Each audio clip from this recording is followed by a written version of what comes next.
A student walks by the library at the Georgia State University campus in Atlanta. David Goldman, AP, drawing almost no attention. The nation crossed an ominous milestone last year that threatens more economic polarization and social division. For the first time, public colleges and universities in most states received most of their revenue from tuition rather than government appropriations. This historic shift away from tax dollars funding the bulk of public higher education comes precisely as the nation's youth population is crossing a succession of milestones to become more racially diverse than ever. As statisticians would say, it's an open question whether these twin trends represent an example of causation or just correlation. But whether resources are shrinking because diversity is growing, or the two trends are proceeding independently, their convergence is still a dangerous development, not only for higher education, but also for the nation's economic future. More diversity among students means higher education is drawing more deeply on those who have faced economic and academic inequities that reduce their odds of success. And yet the taxpayer resources that public institutions are receiving to guide them to completion are diminishing. That's a recipe for widening economic inequality and declining national competitiveness, as kids of color comprise a growing share of the future workforce and tax base. Over the past several decades, demographic and financial changes have already profoundly reshaped the higher education landscape.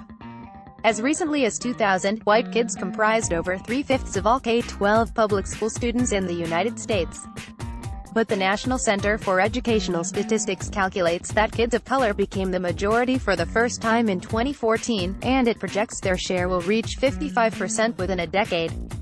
By June 2025, kids of color will, for the first time, comprise the majority of high school graduates, the center recently projected. And soon after 2030, minorities, who represented just 30% of post-secondary students as recently as 2000 and constitute almost 40% now, are expected to become the majority on college campuses, too. As this transformation has unfolded, states have notably retrenched their support for public higher education.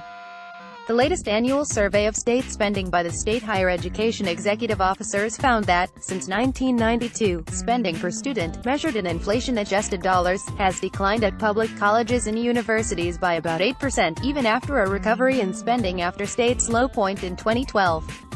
In turn, per-student tuition revenue has increased by 96%.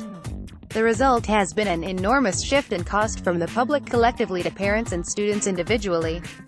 1992, tuition accounted for slightly less than 3/10 of the total educational revenue for public colleges and universities.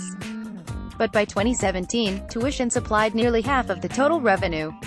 In 28 states last year, tuition provided more revenue than public appropriations, SHEEO found. That was the first time a majority of states funded post-secondary education mostly through tuition. Over this long transition, neither red nor blue states have covered themselves in glory. But the biggest cutbacks in support have often occurred in states that combine large levels of racial diversity with governments that have been usually, or entirely, controlled by Republicans who rely preponderantly on white voters.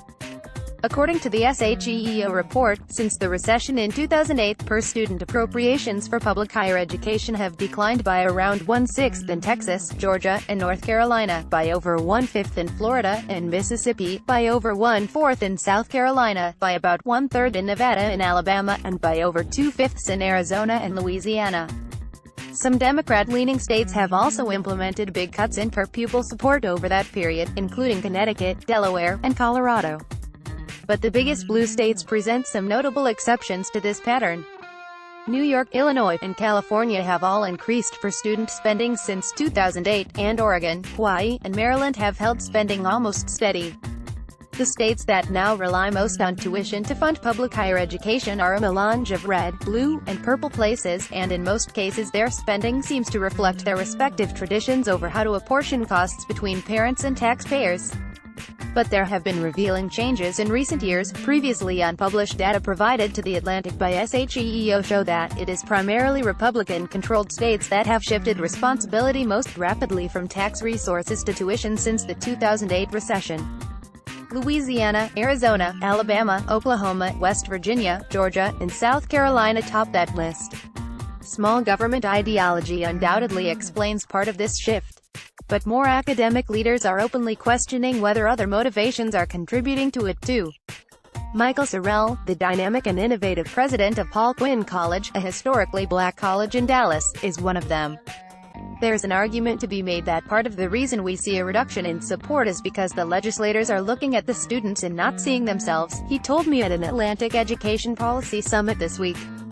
Listen, it could be an unlikely happenstance that people are reducing the support of public education when the students are increasingly diverse and increasingly low income. Maybe, if Sorrell is right, the irony, and tragedy, is that this cost shift threatens the economic security of not only younger minority families, but also older whites, who will depend on an increasingly non-white workforce to pay the taxes that fund their Social Security and Medicare in the years ahead. Nowhere is the interdependence of the brown and the gray more apparent than in the need to equip more kids of color with the education to reach the middle class. And yet nowhere is the nation more conspicuously failing to recognize its shared destiny than in the state's faltering commitment to public higher education.